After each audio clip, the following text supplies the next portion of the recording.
இப்போ நம்ம ஸ்க்ரீன்ல எடுத்துக்கிட்டோம் அப்படின்னா சூப்பர் ஸ்டாரா இருக்கட்டும், விஜய் சாரா இருக்கட்டும், இந்த மாதிரியான முன்னணி நடிகர்கள் எல்லாருமே வந்து பெண் வேடமிட்டு ஆக்ட் பண்ணியிருக்காங்க. அத நெறைய பேர் வந்து கொண்டாடியிருக்காங்க. அதே மாரி நீங்க வந்து இந்த டிஜிட்டல் பிளாட்ஃபார்ம்ல பெண் வேடமிட்டு இந்த மாரி ஆடுறது, இந்த மாரியான விஷயங்கள் வரும்பொழுது பல நெகட்டிவ் கமெண்ட்ஸ் வந்துச்சு. அத எப்படி ஃபேஸ் பண்ணீங்க?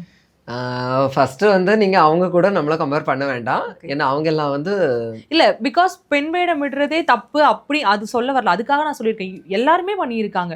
ஒரு ஆணா இருந்துட்டு ஒரு பெண் வேடமிட்டு நடிக்கிறது. நடிப்புன்னு வர்றப்போ அது எல்லாமே ஈக்குவல் தான். பட் அத நீங்க பண்றீங்க அப்படிங்கிறப்போ, பல என்னால இந்த இடத்துல சொல்ல முடியல. பல பேட் கமெண்ட்ஸ வந்து ஃபேஸ் பண்ணியிருப்பீங்க. நான் ஒரு சிலது பார்த்திருந்தாலும் நெறைய நீங்க பார்த்திருப்பீங்க. அதனால கேட்கிறேன். இல்ல அது வந்து எனக்கு புடிச்ச விஷயம் தானே. ம்.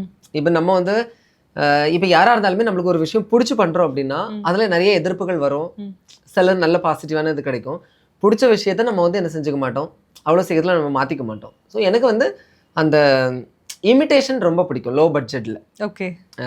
ஏன்னா டிக்டாக் காலத்துல நான் அத தான் பண்ணிட்டு இருந்தேன். ஒரு ஃபேம் கிடைக்கிறதுக்கு நம்ம ட்ரை பண்ணுவோம். எஸ். அதுக்கு நம்ம ஏதோ சம்திங் நம்ம பண்ணுவோம். நம்மளுக்கு ஒரு ஃபேம் கிடைச்சதுக்கு அப்புறம் நம்ம என்ன பண்ணிக்கலாம்? அதுக்கப்புறம் வேற அதுக்கப்புறம் நம்ம வந்து எப்பமாச்சும் ஒருக்கா பண்ணிக்கலாம். எப்பவுமே நம்ம அத அது பண்ண பண்ணக்கூடாது. முடியாது. ம். அதனால அது ரொம்ப நல்லா இருக்கும்.